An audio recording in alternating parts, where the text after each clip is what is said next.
I'm Joe Lample.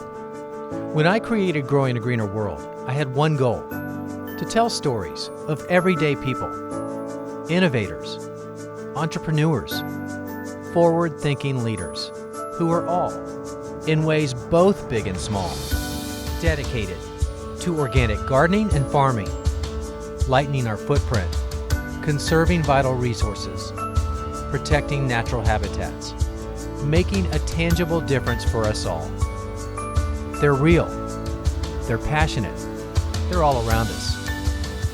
They're the game changers who are literally growing a greener world and inspiring the rest of us to do the same.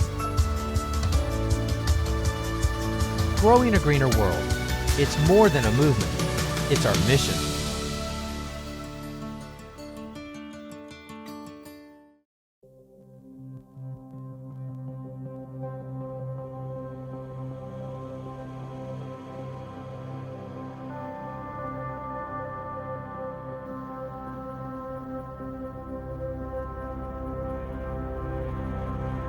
The concrete jungle. It's a catchy nickname for any major metropolitan area. But the truth is, between all the construction and the hustle and bustle and the traffic and the noise, the city street is pretty much the last place that you would expect anything to grow, let alone be base operations for one of the country's most influential urban farming leaders today. The kind of visionary who counts Sir Richard Branson and Oprah Winfrey and President Barack Obama and the Pope as fans. Yes, we've been to rooftop gardens and we've met a lot of urban farmers, but Growing a Greener World has never taken you to any place like the Green Bronx machine before, and you've never met anyone quite like the man behind it.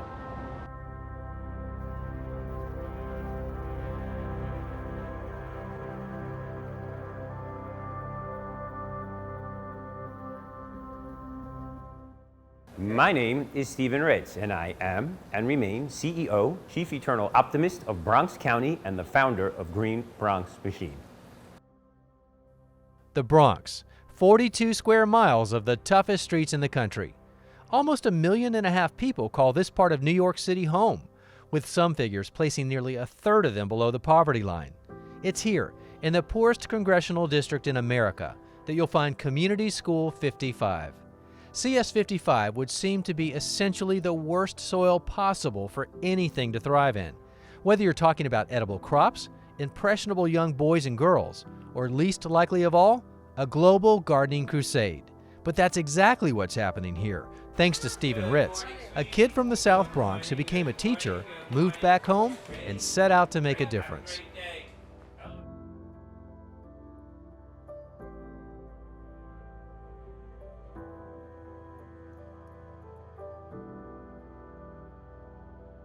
Well, realize I'm on my third generation of students since the early 80s, but teaching has changed in so many ways. In the old days, you just needed to be a big, loud voice in the room, a big, commanding voice. You know, this was pre-internet. This was pre-school libraries. There was, different levels of accountability. Now the internet has changed so much, media has changed so much, and there's a far greater focus on accountability, on metrics and test scores, some of it for the better, some of it for the worse. I have this fundamental belief that children should not have to leave their neighborhood to live, learn, and earn in a better one, that people shouldn't have to leave their neighborhood to live, learn, and earn in a better one, and that we can be one city united, this incredible kaleidoscope making an incredible vision. Farming happened by mistake. Literally, after the millennium, someone gifted me a box of daffodil bulbs, and I didn't know what they were. And I took this box of daffodil bulbs, if you will, and hid it behind a radiator in an old classroom. Lo and behold, the steam from that radiator forced those bulbs, and one day there was a fight in class with these 17 older age undercredited kids.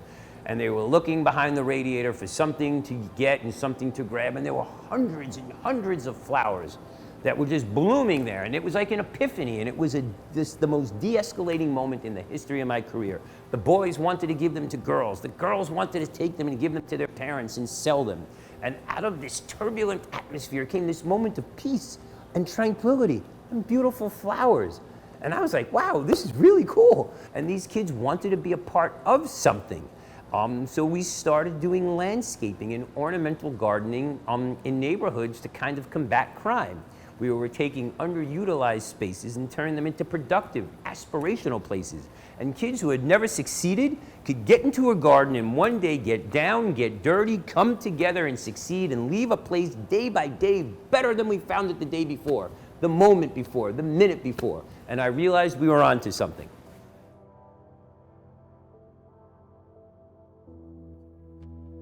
That something eventually became the Green Bronx Machine, a nonprofit organization dedicated to improving the lives of inner-city youth through gardening in the classroom. And through his tireless efforts, Stephen is responsible for growing a lot more than fruits and vegetables.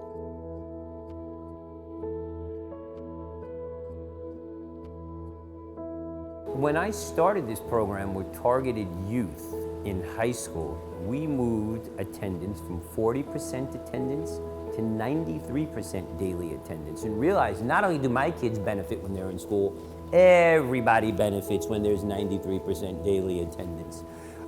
We had year after year after year of 100% passing rate on New York State science exams. That's awesome. 100% of my kids graduated and went on to post-secondary training or a living wage job. And in a community that has 25% unemployment and God knows how much chronic underemployment, that's meaningful work. Since we've started in this school, behavioral incidents and out of class time has been reduced by 50%. That means kids are learning, teachers are teaching, kids are doing what they dreamed to do. Kids who were once running the halls for weeks at a time are now working diligently to get in here, to ride the bicycle blender, to make themselves a healthy smoothie for 30 seconds.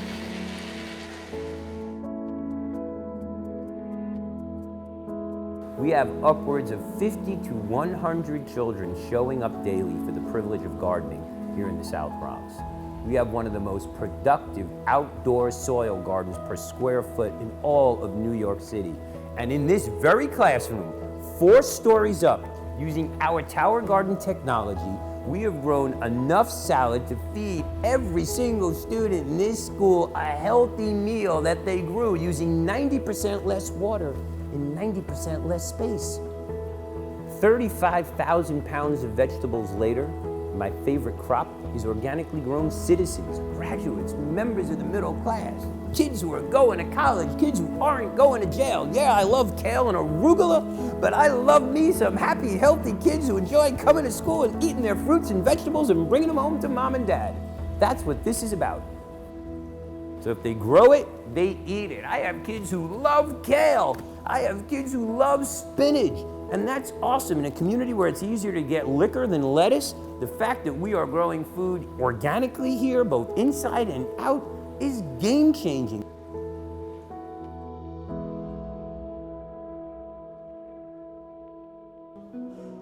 So every once in a while, when we get really excited about cooking, we might do 363 again. But for now, I'd like you to stand up. And Stephen's not the only one who thinks what's happening at CS55 is revolutionary. The guy with the wacky bow ties routinely has some pretty heavy hitters seeking him out.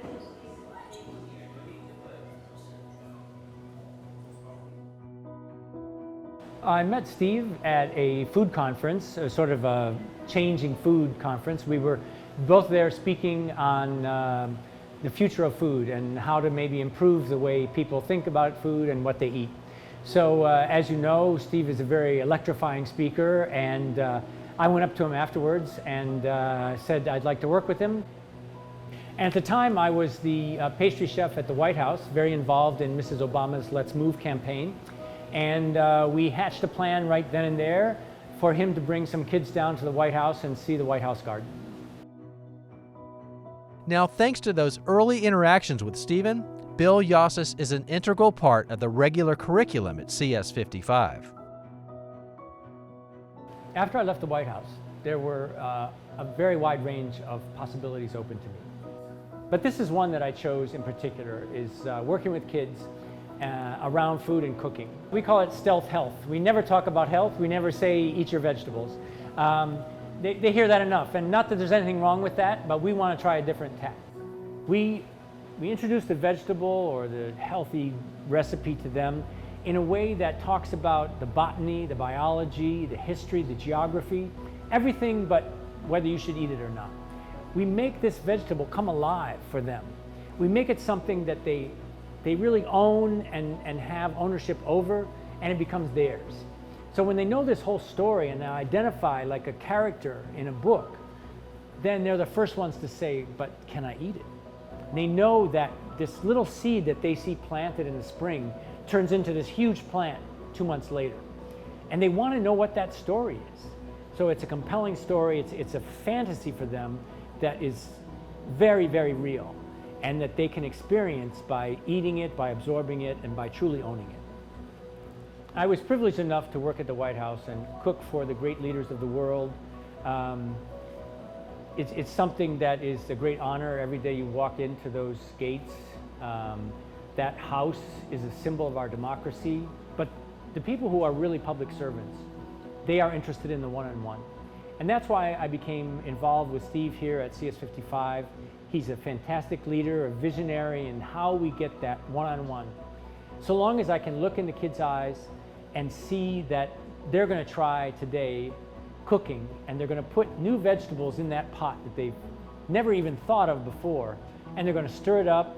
They're distracted by the heat and the smoke and the smells and the everything, and they're going to sit down and they're going to eat it, and it's going to be an experience that they'll remember for a very long time. Good cook. You know what I like? Okay. I feel like this is eating across the rainbow. It is. Look at all the rainbow colors there. Okay, let's put it in here. It's nice and warm. Nice and cooked through. Fantastic.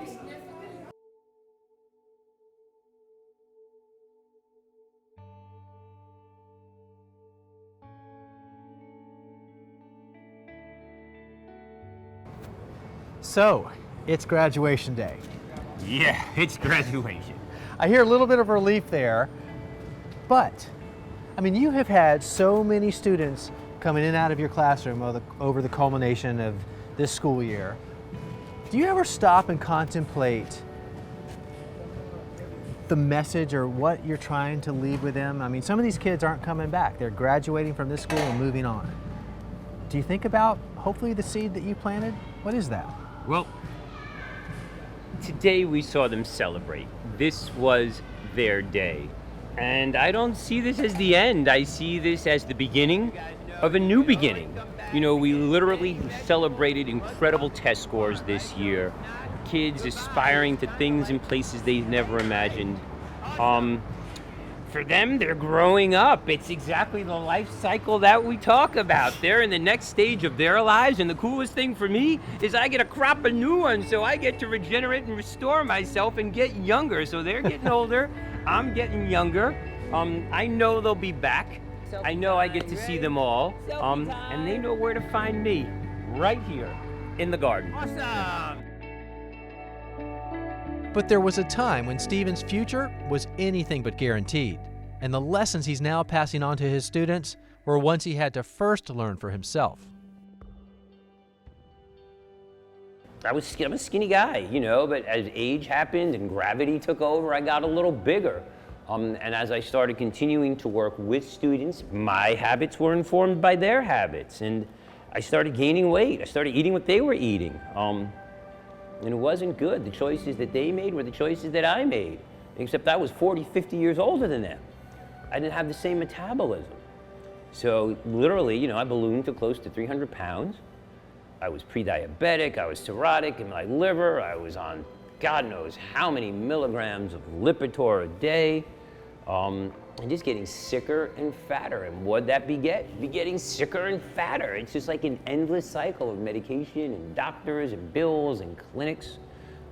It took a near heart attack, it took a collapse, it took a whole lot of pain to get me to a point of change.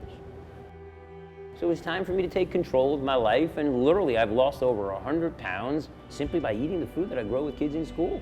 It's been game changing. And the kids love eating it. They didn't know half the stuff that we eat on a daily basis is food. And again, 10 years ago, I couldn't name 10 kinds of vegetables. Now I grow 37 kinds of fruits, vegetables, and herbs in school with kids. Man, I'm the luckiest guy alive. I have no agriculture background, no science background. I got a little understanding of what's going on. I'm not altogether stupid, don't get me wrong. But, like, you know, you put a seed in the ground, it's gonna grow. But what I really am is a people farmer. You know, I grow relationships. This whole thing starts with seeds. People planted seeds with me, and I am still continuing to germinate and give fruit. And I believe that, you know, the children are my seeds. Listen, kids who are fat are less effective in school. They have lower self-esteem. They tend to get bullied. They tend to bully other kids. They tend not to feel good about themselves. So by informing them and moving them towards good health habits, along with academic success, wow. Why didn't I start this years ago? This isn't rocket science. This is love. And let's spread a little more of it.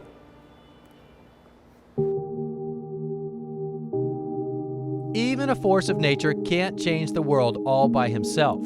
Stephen's wife, Lizette, and their 21-year-old daughter, Michaela, have also become two vital cogs in the work of the Green Bronx machine.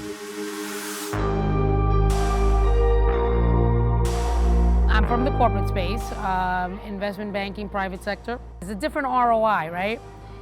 I wasn't happy, and it was getting harder and harder for me to, what I like to say, pour the Kool-Aid. I just couldn't, I was really not happy, and I'd come here, and the kids are just, they're just amazing, right? They're just a hug away, you know, and they just need you to talk to them and, you know, and connect. So I quit my job. Stephen and I we're here. Stephen travels a lot, spreading the word, and I am here full time. And I walk in here every morning and I'm smiling.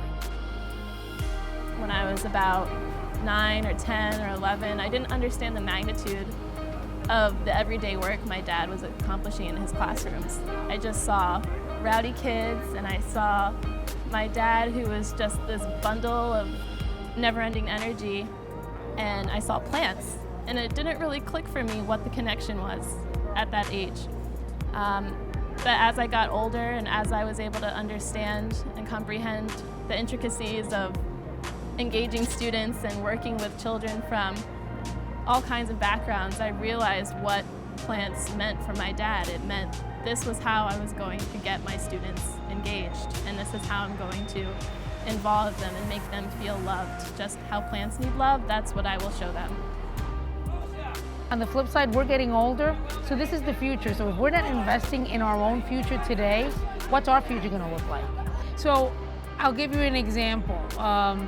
We have kids asking us for salad. Well, in some places that's perfectly normal, but we're here, you know, in the middle of the South Bronx, and kids are asking us for salad. I know it sounds kind of corny, but healthy bodies, healthy minds, right? What you're feeding your body inevitably impacts your thinking. And they'll ask for it. They'll say, do you have an apple, Mrs. Ritz? Or do you have, do you have, a tangerine? Or the other day we had clementines. Oh my, they didn't know what a clementine was. Oh, now it's their favorite fruit, you know?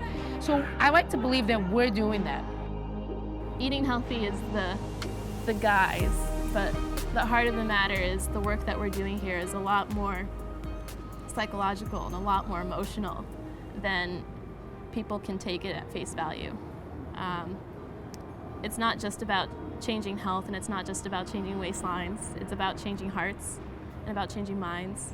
And I think we're accomplishing that without even putting a name to it. Garden time. Garden time. Si se puede! The most popular class at CS55 has even become a motivating tool for other teachers to use. Garden Time with Mr. Ritz is earned all throughout the school day, and the faculty sees Stephen's lessons with the kids come to fruition, in homeroom, but also at their actual homes. It has impacted not only my students, but the parents, to teach them how to cook healthy. So I'm so glad that it's here, and I want to be a part of it. You can see the difference. They're more alert. Their hands are raised. All my students' hands are up. But you can tell the difference when they come in. If they have soda and cookies and chips in the morning, they're more groggy. They don't want to participate. They want to sleep, and the attitude, the behavior seems a little more aggressive. I used to have students drinking soda before 8 a.m. They'll come in with soda and chips in their hands. and I hear them say, "Oh, Mr. Ritz is coming." He's earned the respect that the kids have for him. He's earned it, because there are other adults here that they really don't care about. And children, we think that they don't see things, they do watch everything. If you don't care about me, I don't care about you. But he cares about them, and it's reciprocal. Stephen's work is inspiring. The results he gets are incredible. He's making a real change that's starting to be felt far outside the confines of the South Bronx. His title as one of the most influential teachers in this country is undisputed. You would think that Stephen Ritz could basically command his own salary at just about any school in the land. And you'd probably be right. But Stephen wouldn't know, because believe it or not, his is, for all intents and purposes, a volunteer position. And there's no price tag that can be put on why he does what he does. My why is simple. I am a man on a mission, and I am determined to end hunger and poverty, as well as address the educational inequities of this community on a wholly systemic basis. And sometimes to do that, you've got to step away from the system, say it's broken, and advocate for change. There's no line item in anyone's budget for a guy like me. I get that, but that doesn't mean there's not a place for me. It's about getting in here earlier, staying later, working smarter, touching more lives, and literally working to combat some of the most Herculean epidemics of our lifetime. Realize the face of hunger in this community is now obesity, and the rest are stunted, shunted, and in pain. And neither side of that coin is acceptable to me.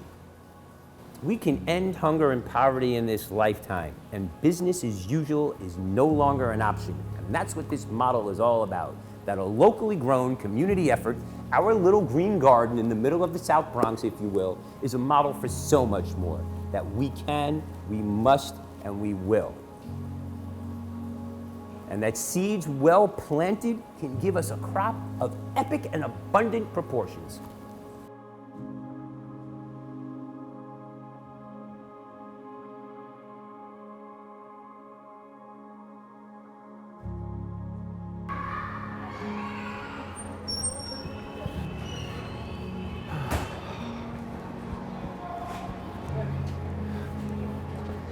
You know, after filming over 100 episodes of Growing a Greener World, we've always said that we travel the country to tell the stories of people and places doing great things for the planet through organic gardening and healthy lifestyles.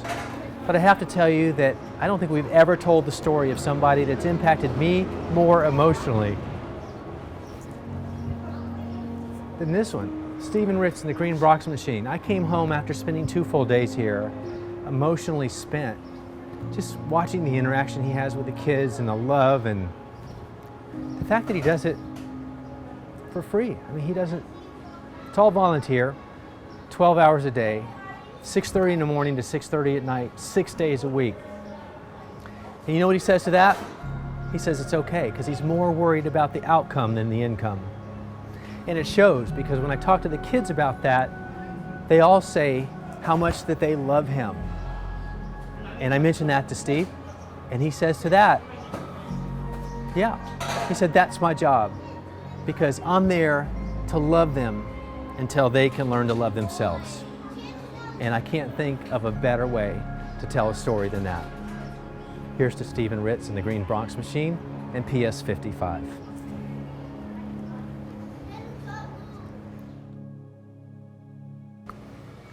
I mostly eat vegetable soup. What I like about Mr. Ritz's class is that we get to cook, get to have fun. I am the next Mr. Ritz because when I grow up, I want to be a gardener, just like him. And I want to have my own garden in my own school. I'll be eating salad, tomatoes, and stuff like that. I used to eat like a cow. And then now, I don't eat like a cow anymore. I kind of eat like a chicken. All right, so now on the count of 3, everybody wave to Carl. Wave! Say hi, Mom. Hi, Grandma.